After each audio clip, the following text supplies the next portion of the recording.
micro ដែលមាន echo ក្នុង bluetooth ក្នុងហើយពិសេសមួយទៀតគឺបំពាក់ជាមួយនឹងមុខងារ OTG ធ្លាប់តែមានទៅលើបាសហើយលបាមជាប់មកជាមួយនឹង microphone music នេះគឺនៅពីក្រោមនេះតែម្ដងចានេះគឺ mode ថ្មីប្រចាំឆ្នាំ2027ណាមានចូលទាំង3 mode ដែលជាផលិតផល standard អាមេរិកដែលខាងក្នុងនេះគឺយើងបំពាក់ជាមួយនឹងប្រអប់ពុក color ខាងដូចខាងក្រោយនេះគ្រប់រឿងស្អាតខ្លាំងមែនតើហើយពិសេសគឺ microphone music យើងគឺយើងផ្ដោតខ្លាំងទៅលើគុណភាពសំឡេង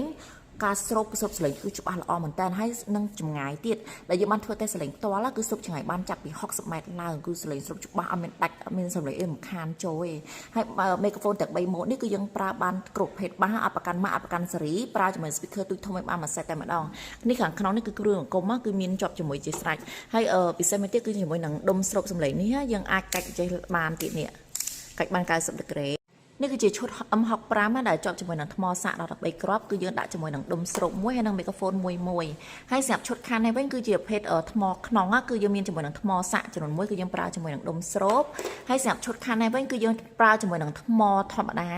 ចានៅក្នុងមីក្រូហ្វូនហើយនឹងថ្មសាកនេះគឺមានជាប់ជាមួយនឹងដុំស្រូបនេះអញ្ចឹងអតិជនពេញចិត្តម៉ូតមួយណាសូមឆាត់ម៉ូតលេខទូរស័ព្ទទីតាំងជោគភេកហើយសម្រាប់អតិជននៅភ្នំពេញក៏អាចធ្វើតេស្តលេខនៅទីតាំងហាងផ្ទាល់ដែរទីតាំងហាងគឺនៅលើផ្លូវអណយទៅមុខធនាគារជាតិអតិជននៅតាមខេត្តសូមទុកលេខទូរស័ព្ទមន្ទីរតាំងជោគភេកសូមអរគុណ